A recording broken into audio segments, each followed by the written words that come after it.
Greetings, my beloved family. How are you doing today? I hope you are smiling, healthy, and full of life.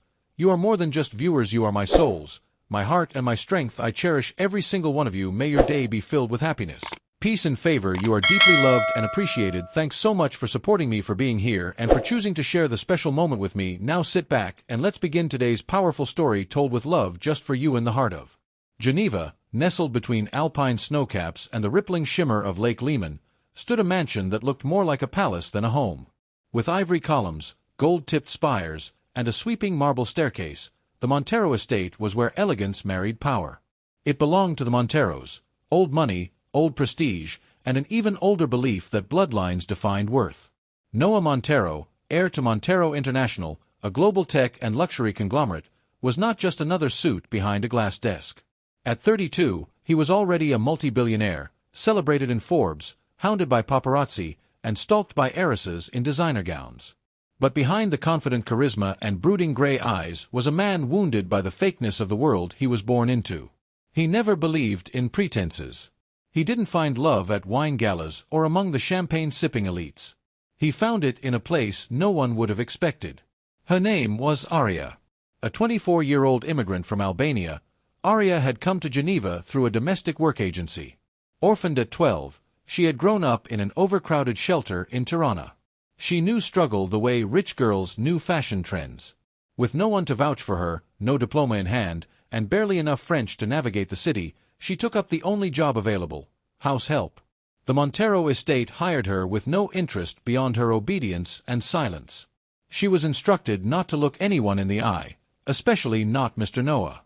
But fate has a way of breaking rules, especially when hearts begin to stir. Noah first noticed her when he caught her humming a lullaby while scrubbing the grand piano. She sang with her eyes closed, her voice trembling like a wind chime caught in the breeze. It was a moment, so pure, so out of place in that mansion of marble and steel, that he paused and watched her for a full minute before she opened her eyes and froze, terrified she'd be fired. Instead, he said, "You sing like someone who's been through fire." She stammered, apologized, and went to leave. "Don't stop," he said. "It was beautiful." It began with moments, unguarded, stolen moments. Her bringing his tea with shy smiles. Him asking how her day had been.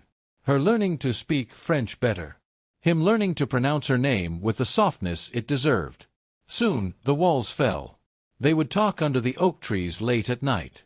Aria shared stories of surviving winter without heat, her dream to one day open a shelter for girls like her. Noah told her of loneliness despite luxury, of boardrooms that felt colder than the Alps, and of never knowing who truly loved him or his money. They fell in love not because they planned to, but because they couldn't help it. Noah didn't care that she washed dishes. Aria didn't care that he wore Armani.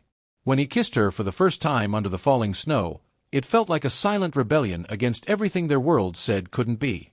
But not all fairy tales are welcomed. When Noah told his parents he wanted to marry her, his mother, Gabriela Montero, nearly collapsed. "A house help? Are you out of your mind?" she shrieked, her pearl necklace trembling around her wrinkled throat. His father, Augusto, more diplomatic but equally furious, said, "Noah, think. You're about to inherit an empire. What message does this send to our investors? To the board?" "It sends a message that I'm still human," Noah replied coldly. "And that I choose love." They tried everything, offering him a private island, a yacht, even promising to fund his wildlife foundation. Anything, if only he would reconsider. But Noah stood firm. They introduced him to women with titles: countesses, daughters of billionaires, Instagram celebrities. One even faked a fainting episode at his office to get his attention. But all he saw was that quiet girl who still blushed when he complimented her cooking. Things escalated. The Monteros fired Aria, sending her back to her agency without warning. Noah came home to find her gone, her things missing, no note, nothing. He went berserk. He stormed the agency, threatening legal action. But they claimed she had left voluntarily. Desperate, he used every resource he had, eventually tracking her to a cheap hostel near the train station. When he saw her, she looked thinner, her eyes swollen from crying. "Why didn't you wait for me?" he asked. "I couldn't make you choose between your family and me," she whispered. You belong in a world I can never understand. No, he said, taking her hands. I belong wherever you are. Right there, in that dimly lit hostel hallway, he dropped to one knee with a small, simple ring, not gold, not platinum, but a band he'd carved himself with her name etched inside. Marry me, Aria. Let's build a world of our own. She said yes through tears. But the war was just beginning. His parents disowned him. They cut off his inheritance, tried to remove him from the company. Board members resigned. Gossip magazines branded Aria as a gold digger. She received threats, hate mail, even found herself followed by paparazzi hoping to catch her slipping. But love is a stubborn thing. Noah used his personal shares to start a new company, Nova Systems. Aria stood beside him as he pitched investors, cleaned the first office, and made coffee for clients. She became his silent partner, his cheerleader, his soul. Within 2 years, Nova outperformed Montero International in 4 countries. Noah's leadership was hailed as revolutionary. The same board that once rejected him begged him to return. He declined. Instead, he bought the building where Aria once scrubbed floors and turned it into a women's empowerment center named Aria's Rise. One night, at a fundraising gala, they stood side by side, Noah in a charcoal tuxedo, Aria in a sapphire gown that shimmered like the night sea. Reporters asked, "How did you know she was the one?" Noah smiled. "She didn't care about my world. She gave me one instead." His parents, now older and frilier, finally came to see them. Gabriella cried when she saw the center named after the very girl she had once called a disgrace. "We were wrong," she said. "So wrong." Aria forgave them. She always had a bigger heart than anyone expected. They renewed their vows that winter in a quiet chapel overlooking the lake. No press. No diamonds.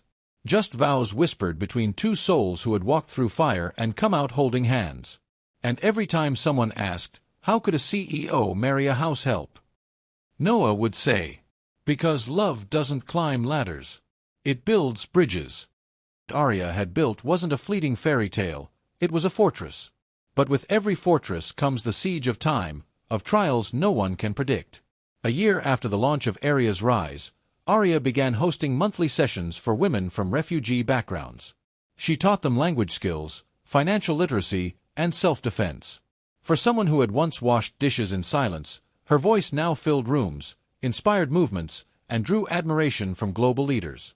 But fame, even noble fame, is never without shadows. A viral social media campaign accused Aria of manipulating her way to the top.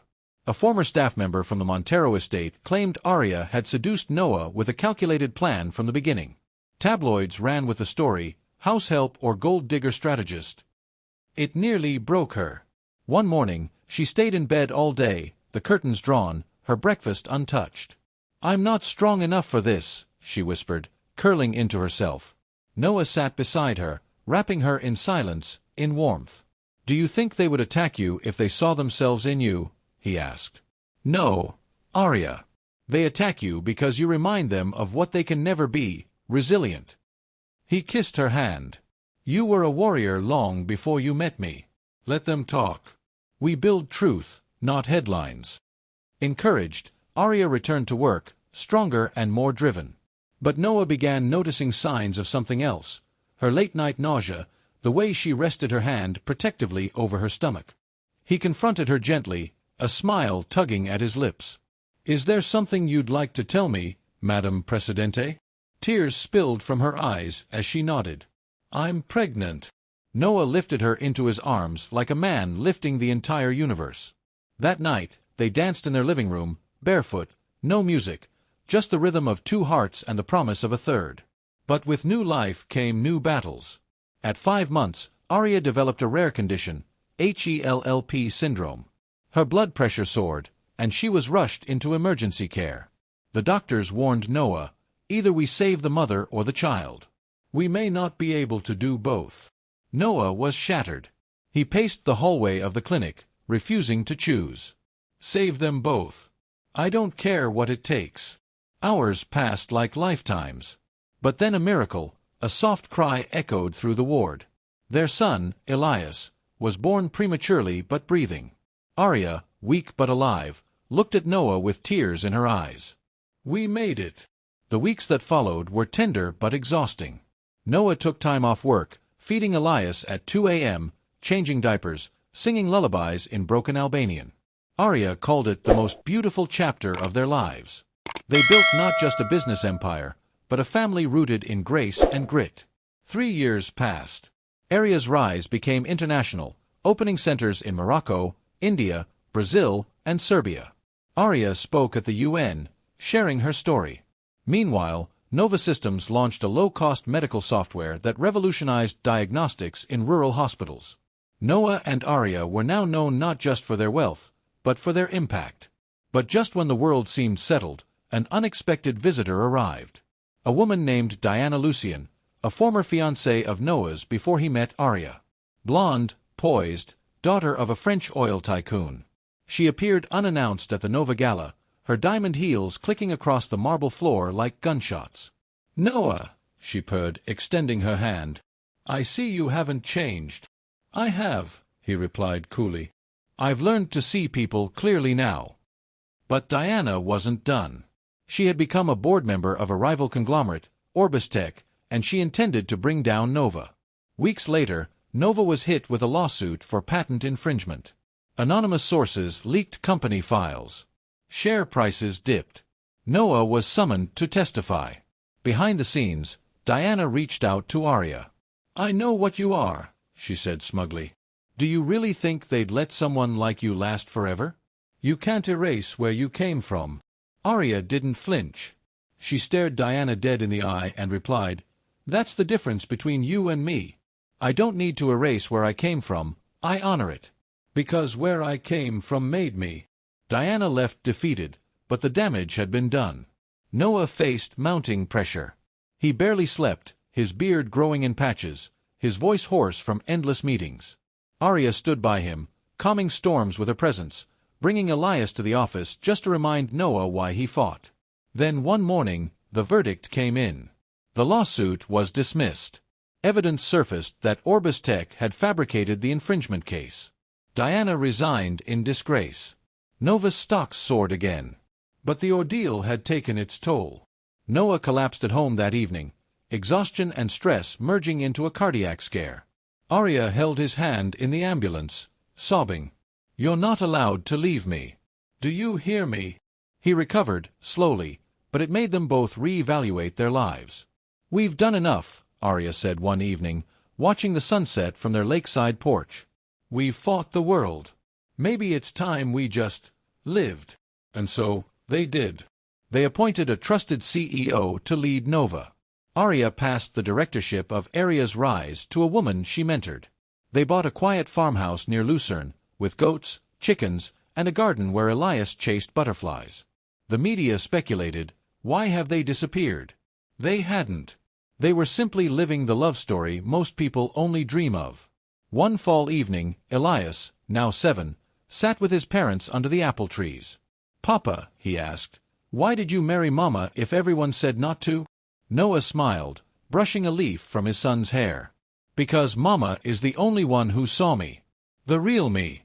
When everyone else looked at my name or my money, she looked into my soul." Aria laughed softly. "And Papa is the only one who made me believe I was more than where I came from." Elias thought for a moment, then said, "When I grow up, I want a love like yours." Noah ruffled his hair. "Then don't look for a princess in a castle. Look for someone who brings you peace in chaos. Someone who'd build with you, not just dream with you." Years later, when Elias grew up and became a humanitarian doctor, he often told his patients the story of how his father married a house help, and how that love changed the world. He wrote a book titled, Beyond the Marble Gates, the true love story of Noah and Aria Montero. It became a global bestseller. And in the final chapter, he wrote, "My parents taught me that love isn't defined by wealth or background, but by choice, every single day. They didn't just marry each other. They chose each other.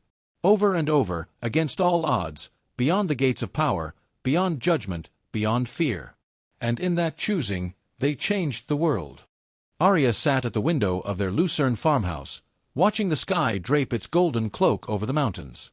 Her fingers, once calloused from scrubbing floors, now brushed against the manuscript Elias had written, beyond the marble gates. Tears touched her lashes. How strange it was, she thought, that a woman born of nothing now lived a story the world romanticized. But no one saw the fractures beneath the beauty. No one saw the temptations they'd resisted, the shadows they had fought not just around them, but within. Noah returned from the city that evening, not in his usual pressed blazer, but in an old sweater Aria had mended twice. A package in his hand, his eyes serious. "What is it?" she asked. He handed her the envelope. Inside was a letter. Montero Estate Legal Division. The past always found its way back, like smoke from a dying fire. "It's the will," he said. "Father's." Augusto Montero had died 3 months earlier in his sleep. They hadn't spoken in years. Gabriela, his mother, had reached out only once after that, to attend Elias's naming ceremony. Now, the estate was in legal transition. "He left you the company," Aria whispered. "Even after everything?" Noah's face was unreadable. "The entire Montero International. He didn't change the will. I'm sole heir." She searched his eyes. "What will you do?" He sat beside her, their knees touching, the silence thick. "I don't know. Part of me wants to burn it down, sell every piece and use the money for shelters. But another part feels like I owe it to Elias. That maybe the name Montero doesn't have to end in shame." Aria held his hand. "Then make it mean something different." Weeks passed. Noah re-entered the corporate world, reluctantly. Journalists called it the return of the prodigal titan. Former rivals watched with nervous eyes. Gabriela, now in assisted care, sent a single message, "Do what we could not." Noah made sweeping reforms. He dissolved ties with oil and weapons sectors. He shifted the company's focus toward green innovation, tech for education, and rural healthcare infrastructure. Profits dropped, but respect rose. At the same time, Aria received an invitation from the Albanian president to speak at a national summit. She hadn't returned since she was 12. "Are you ready to go back?" Noah asked, brushing her hair behind her ear. She nodded, but her heart was unsure. Back in Tirana, the roads were cleaner, but the shadows in her memory still lingered. The shelter she once called home had become a shopping complex. The alley where she'd once hidden during winter had become a bank. But what struck her most was the grave. She found it on a hillside near the outskirts, unmarked, forgotten. Her mother's. No flowers. No inscription. Just silence. She wept for hours. That night, standing before 1,000 delegates, Aria told her story, not of success, but of survival. "I am not ashamed of where I came from," she said, "because in that hunger I found purpose. In that silence I found voice. And in that pain I found the power to lift others." The nation erupted in applause. She became a symbol not just of love, but of resilience. When Aria returned to Switzerland, something had shifted in her. She wanted more, not for herself, but for girls like she had been. She proposed building Aria's Haven, a global training academy for women from war-torn nations. A place to turn trauma into leadership. But as she moved forward with the plan, cracks emerged. One came in the form of Julian Carrington, a British diplomat turned activist, known for his charm and ruthlessness. He requested a private dinner to collaborate on expanding the Haven into West Africa. Noah raised an eyebrow. "Watch him." "I can handle charm," Aria said, smiling. "I married a Montero, remember?" Julian was charismatic, articulate, and well-connected. Over several meetings, he began weaving his presence deeper into Aria's plans. Noah noticed. At a fundraising event in London, Noah caught Julian placing a hand gently, too gently, on Aria's lower back. It was subtle, but in that gesture, history spoke. Later, in their hotel room, Noah was quiet. "Say it," Aria said, sensing the storm. "I don't like the way he looks at you." She sat beside him. "Do you trust me? With my life? Then trust that I see through him." Still, the tension brewed. Noah, torn between business, family, and pride. Aria, fighting to expand her vision without being consumed by political games. Their nights grew quieter. Words became fewer. Love had not died, but it had grown weary. One evening, as rain fell on their farmhouse roof, Noah asked a question neither expected. "Would we still be here if I weren't Noah Montero?" She looked at him, shocked. "What do you mean?" "If I were just a teacher, or a clerk, someone you met on a train." She touched his cheek. "I fell in love with a man who told me I sang like someone who's been through fire. I didn't care about your name then. I don't now. But the world does. Then let the world catch up." She kissed him. Months later, Elias fell sick. It began as a simple fever, but worsened into a rare autoimmune condition. He was admitted to a clinic in Bern. Every scan, every needle, every beep on the monitor felt like a blade to their hearts. Noah stayed by his bed day and night. Aria, too, but guilt gnawed at her. "I should have been here," she wept one night. "I was too busy flying, speaking, building. I should have seen the signs." Noah held her close. "We both should have. But guilt doesn't heal. Love does." Elias recovered, slowly, miraculously. But the scare changed everything. They returned to the farmhouse. No interviews. No boards. No fundraisers. They lived again. Elias, now 10, started writing poems. Soft, beautiful things about stars, rivers, and parents who loved each other in silence. One of his poems ended with a line. They held each other not because they had to, but because in the end, they were the shelter they had searched for all their lives. 10 years passed. Aria's hair had streaks of silver now. Noah's jawline had softened. But their love, it had matured like fine wine, richer with age, scarred with storms, but unshaken. One summer, they returned to the Montero estate, now a cultural museum and learning center. They walked through the corridors where they once had barely spoken. Aria paused at the grand piano. "Do you remember?" she asked. "You were humming that lullaby. And you told me I sang like someone who'd been through fire." He smiled. "You still do." She sat and played it again, this time not with trembling hands, but with grace. Her voice filled the hall, echoing into the marble and glass. Outside, visitors watched. A man whispered, "Isn't that Aria Montero?" "No," said another. "That's the Aria. The one who changed everything." As the sun dipped behind the Swiss Alps, Noah and Aria stood beneath the same oak tree where he'd first kissed her. "Do you regret anything?" she asked. "No," he said. "Not a single thing." She leaned her head on his shoulder. "Not even giving up the empire?" He chuckled. "I didn't give up anything. I traded marble gates for a woman who turned brokenness into beauty." She smiled. "And I traded scrubbing floors for a man who looked at my soul and called it gold." And they stood there, not as CEO and house help, not as legend and heroine, but as two people who, against all odds, chose love again and again. Not because the world allowed it, but because their hearts demanded it. The wind danced quietly through the vineyard behind the Montero Learning Center, once a fortress of privilege, now a place where dreams from broken corners of the world were reborn. Under the late autumn sky, a crowd had gathered to celebrate the Aria and Noah Foundation's 20th anniversary. At the center of it all stood Aria. Her hair now fully silver, tied in a regal bun, her steps measured but graceful. She had the poise of a woman who had weathered every storm and chosen love every time. Noah walked beside her, cane in one hand, her fingers in the other. Time had softened him, but not dimmed him. His voice, once commanding in boardrooms, had become gentler, reserved for whispers to his grandchildren. Yes, grandchildren. Elias was now 30. A renowned poet and social architect, he had married a Sudanese sculptor named Amira. Their wedding had taken place beneath the same oak tree where his parents first kissed.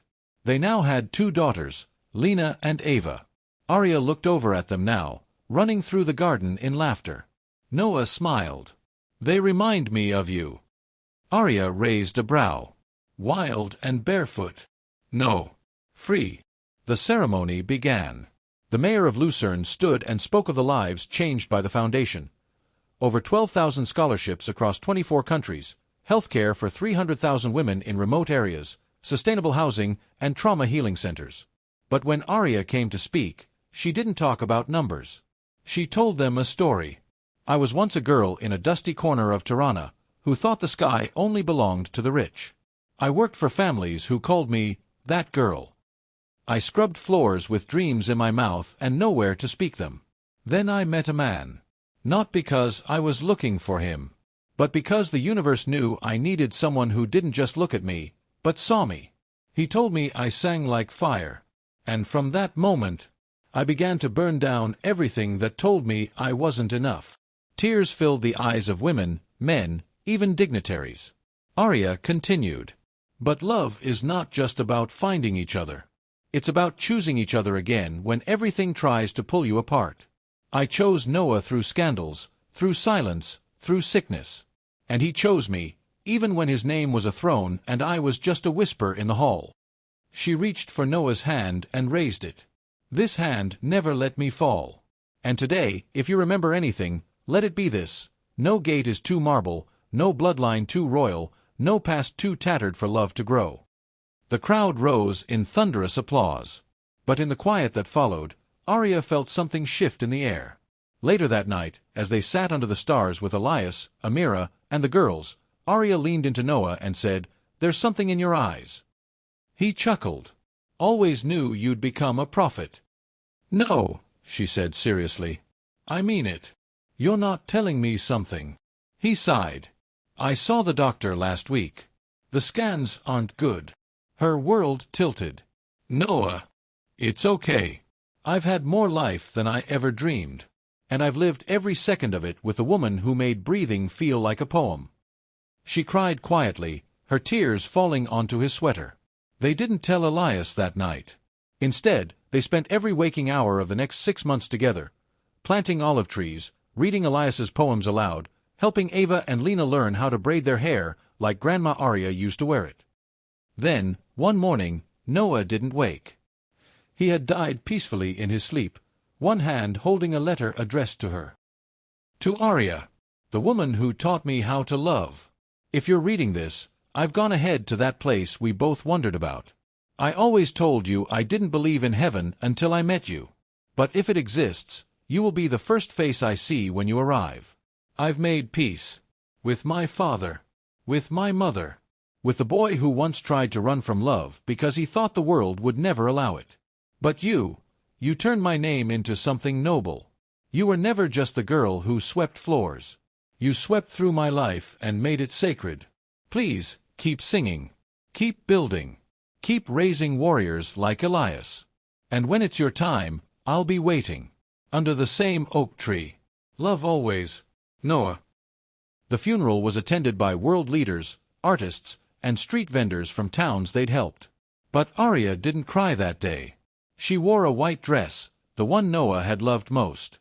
She stood tall beside his coffin and sang the lullaby he once heard her hum in a marble hallway. "Through ashes I rise. Though walls may fall, love lights the sky, and I hear your call."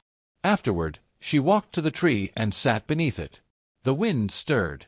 And for a moment, just a moment, she felt him. His presence. His laughter. His soul. Years passed. Aria wrote a book, The Girl Who Walked Through Marble. It became a global bestseller. Universities taught it in literature and sociology. Her story became a play in Paris, a documentary in Johannesburg, and a film in New York. But Aria never remarried. When asked why, she always said, "Because I once had a forever. And some forevers don't end." Elias continued their mission, raising a new generation of freedom thinkers, social builders, and lovers who didn't wait for permission to care deeply. Amira became a UNESCO ambassador for cultural restoration. Lena and Ava. One became a filmmaker. The other, a pianist who swore she heard her grandfather in every note. One final scene. Aria, now 84, sits by the window of the farmhouse. The same one where it all began. She's holding a letter. From Lena. "Grandma, I met someone. He's kind. Poor. Not educated. But he listens to my soul. The family thinks I've lost my mind. I know you'd understand. What should I do?" Aria smiles. She picks up a pen and writes. My dearest Lena, when I was your age, I was a maid scrubbing marble. When I was your age, I kissed a prince in a hallway. When I was your age, I was told I wasn't enough. And when I was your age, I chose love. Choose love, my darling. It will take you beyond any gate. Love. Grandma. And as she seals the envelope, the wind stirs again. Outside, the oak tree stands, silent, strong, eternal. Just like their love. The end. Love beyond the marble gates. A story not of fairy tales, but of faith, fight, and forever. Thanks for watching. Please don't forget to like this video, comment where you are watching from, share with someone special to you, and don't forget to subscribe to this channel. You are not just viewers, you are part of my journey. My story, my purpose. I see you, I value you, and I really appreciate from the bottom of my heart for staying with me till the end. And until the next one, remember you are loved and your story matters. Stay blessed, stay loved. I will see you in the next video.